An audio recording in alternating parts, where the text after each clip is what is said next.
here. We've got 3 today. They did a lot of penning and a lot of reading. And you know what? They're so humble, they still say we're practicing medicine. They don't say they're doing it yet. They say we're practicing medicine. MashaAllah. May Allah bless them. He said to it, write. He said to this pen, write. It responded, oh my Lord, and what shall I write? Allah said, write the destiny of all things until the day of judgment. This is Abu Dawood. So imagine the content of these tablets that are with Allah. Powerful. All of the Quran, all of the destinies of all the things until the day of judgment. MashaAllah. Don't let me get emotional. That would be the first, wouldn't it?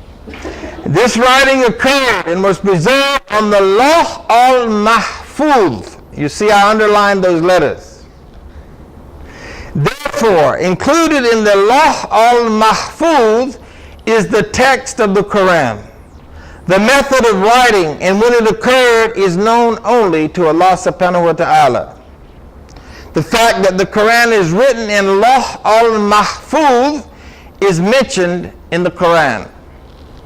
And here's your proof. Surah 85, verses 21 and 22. Nay, this is indeed a glorious Quran inscribed in the Lawh al-Mahfuz. There's your proof. In Surah 56, verses 77 and 78, and this is indeed a noble Quran in a book well guarded, i.e. Lawh al-Mahfuz, guarded and protected by Allah subhanahu wa ta'ala. Does this help you understand the difference between the Quran and Hadith al-Qudsi?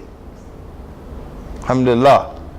Part of the wisdom of this stage is to prove to the believers the authenticity of Quran as it was written down even before its revelation in a place that guarantees its safety. This is also a manifestation of the infinite knowledge of Allah subhanahu wa ta'ala is the Lawh al-Mahfuz was written on it all the commands and decrees of Allah. In Surah 54 verse 53, the Quran describes the Lawh al-Mahfuz has everything big and small recorded on it. That's amazing, folks. The infinite of this tablet, these guarded tablets. The second stage.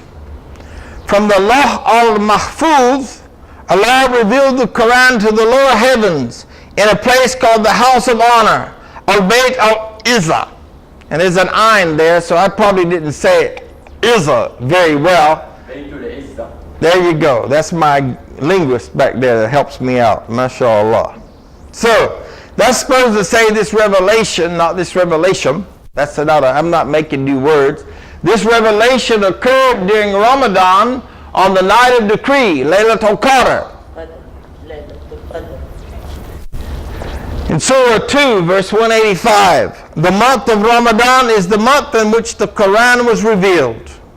In Surah 44, in verse 3, we have sent it, the Quran, down on a blessed night. What is the blessed night? A night worth what? 1,000 months of worship, 82.3 years. And when I think about that and the deep meaning of that, that's what the Quran means to us, folks. That's how we should carry the Quran in our heart and how we should really develop habits that we never miss a day looking at Quran.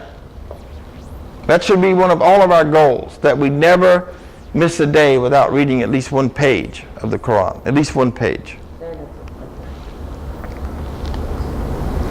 Surah 97:1, we have sent it down in the night of decree. These verses specify that the entire Quran was sent down in the month of Ramadan and especially on the night of decree. So inshallah, if you tell me next Sunday that you want me to review stages 1 and 2, I don't think you'll need it, but if you do, I will. But we'll talk about stage 3 next week, inshallah. and we'll move on to those other subjects that we talked about. Forgive me, it's 1 o'clock. Let me just give you some quick announcements. For the fathers who have committed to the fatherhood group, I will post something tomorrow, inshallah. 9 o'clock Saturday morning for those committed fathers. We are working hard to develop fathers to be more active in their families and to become better fathers and husbands, actively involved in the lives of their wives and children, inshallah. And that's only for the men that have committed to that group. Then on Wednesday, be in prayer. I'll be doing at Valencia Community College. I think it's building 3, room 141, right, Rand? I'll be doing something on domestic violence. It's posted. If you didn't get it and you're interested, talk to me soon after the class. And what am I leaving out? Anything? That's it for right now. Okay. Please pray for Kathy. And please continue to pray for Kathy, who is still in the hospital. If you want to visit her, she's at MD Anderson. It's actually, I don't think, called MD Anderson now because that's not the cancer floor, but she's on the 10th floor, room 1013, right, Naren? 11:15. Sorry, 1115. 1115. The domestic violence dialogue is building 3, room 111. Building 3, room 111. Yes. Yeah, never listen to me with numbers.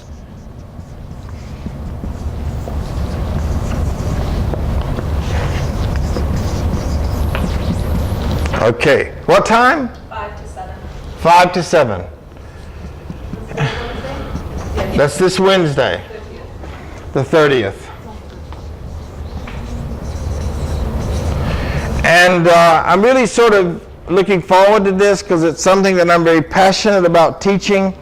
A Christian minister that I've worked with at Harbor House will be doing a 30-minute part of it, and then I'll be doing it, and then Sister Narana is going to join me for question and answers, and we'll be talking about some of the actual situations that we've dealt with here in Orlando, because Sister Narana and I both are certified domestic violence advocates, and as you know, I'm a master's level social worker with a graduate certificate in marriage and family as well. So we will be, we do not have a flyer.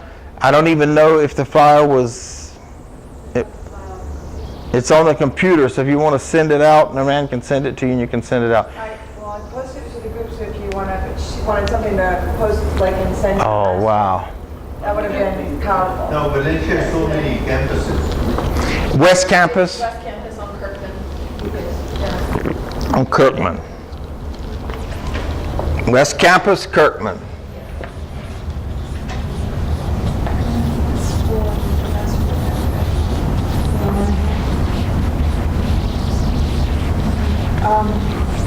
Okay, anything else? All right, I love you all for the sake of Allah.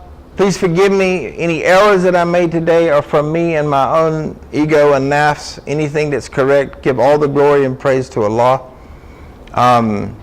If you have questions, if I'm not addressing something you'd like me to address, if you'll write it down and give it to me, I'll try to address it in this lecture or in lectures to come, inshallah, when it's under that right subject matter.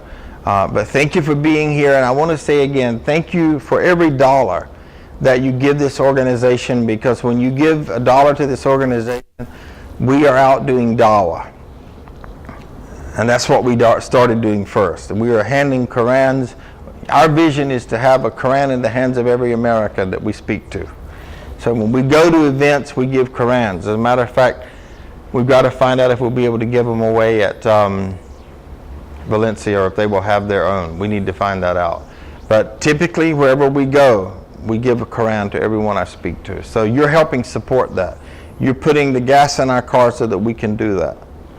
And for that, we pray that Allah will bless you and reward you abundantly, inshallah, Rabbil Alameen. Assalamu alaikum wa rahmatullahi wa barakatuh.